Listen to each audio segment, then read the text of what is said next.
RDC, comme la région du Sahel, fait face à une insécurité chronique depuis des décennies. Ce pays d'Afrique de l'Est, riche en ressources naturelles, abrite plus de 100 groupes armés, créant un climat de chaos et de violence. Les conflits internes, souvent alimentés par des rivalités ethniques et des intérêts politiques, ont conduit à des millions de déplacés et à une crise humanitaire sans précédent. Récemment, le groupe rebelle M23 a été identifié comme l'un des plus menaçants, ayant pris le contrôle de Gma, une ville stratégique de la RDC. La situation s'est détériorée, le gouvernement congolais accusant le Rwanda de soutenir ce groupe. Pendant ce temps, l'Union africaine, UA, censée jouer un rôle clé dans la promotion de la paix et de la sécurité sur le continent, n'a pas réagi de manière significative à cette crise. STV, la chaîne qui offre des possibilités.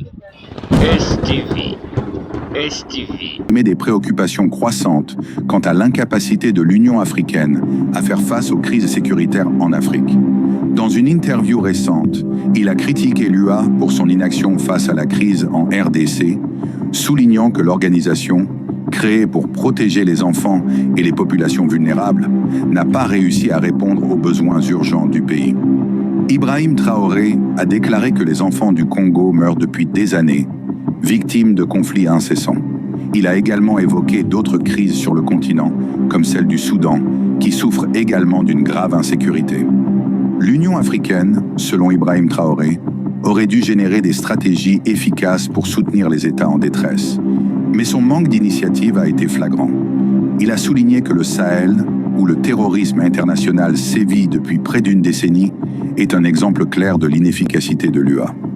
Malgré les appels à l'aide, l'organisation n'a pas été en mesure d'offrir un soutien concret aux pays touchés par le terrorisme, laissant ces nations se débrouiller seules face à des menaces croissantes. Malgré la présence de forces militaires occidentales, y compris celles des États-Unis, de la France et d'autres pays européens, l'insécurité en RDC et dans d'autres régions d'Afrique n'a fait qu'empirer. Les militaires étrangers, souvent mieux équipés et soutenus par des renseignements avancés, n'ont pas réussi à éradiquer les groupes armés qui terrorisent les populations. Cela soulève des questions sur l'efficacité de ces interventions et sur les véritables motivations des puissances occidentales en Afrique. Le président du Burkina Faso, Ibrahim Traoré, a mis en lumière l'absence d'une réponse coordonnée et efficace de la part des forces militaires étrangères. Bien que ces forces soient présentes sur le terrain, leur incapacité à apporter une solution durable à l'insécurité soulève des doutes quant à leur engagement réel envers la paix en Afrique. Les groupes armés, souvent moins bien équipés, continuent de mener des attaques dévastatrices, laissant les forces militaires internationales dans l'incapacité de restaurer l'ordre.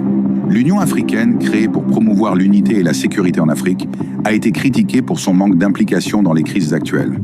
Bien qu'elle ait été impliquée dans la gestion de certains conflits passés, comme ceux au Libéria et en Sierra Leone, son efficacité a été mise à mal par des échecs répétés dans des situations récentes, notamment en RDC et au Soudan. Le manque de financement indépendant et l'influence extérieure ont entravé l'efficacité de l'Union africaine. Selon des rapports, plus de 75% du financement de l'UA provient de partenaires extérieurs, en particulier de l'Union européenne et de pays européens individuels. Cette dépendance financière soulève des questions sur la capacité de l'Union africaine à agir de manière autonome et à défendre les intérêts africains sans ingérence extérieure. Les critiques envers l'Union africaine se sont intensifiées, en particulier lorsque des événements récents ont mis en évidence son inaction.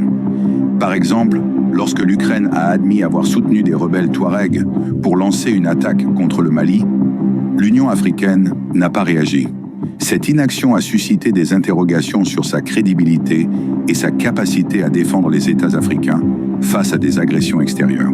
En RDC, la situation est devenue critique.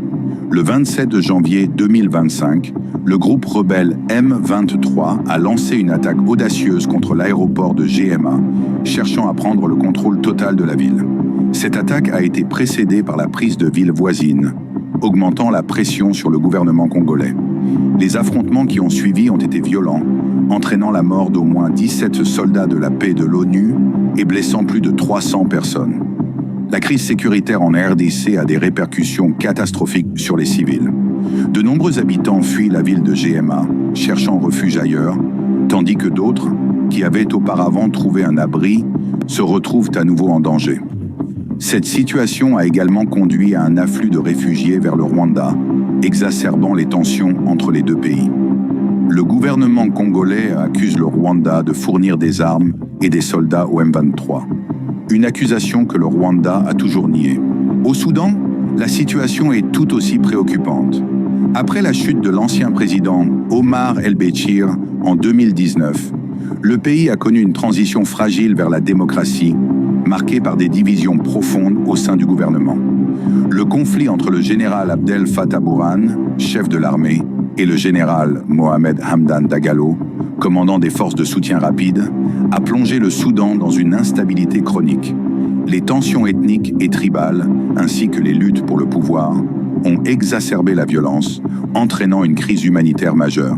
Les effets du changement climatique, tels que les inondations fréquentes et les sécheresses, ont également aggravé la situation, mettant à rude épreuve les ressources déjà limitées du pays.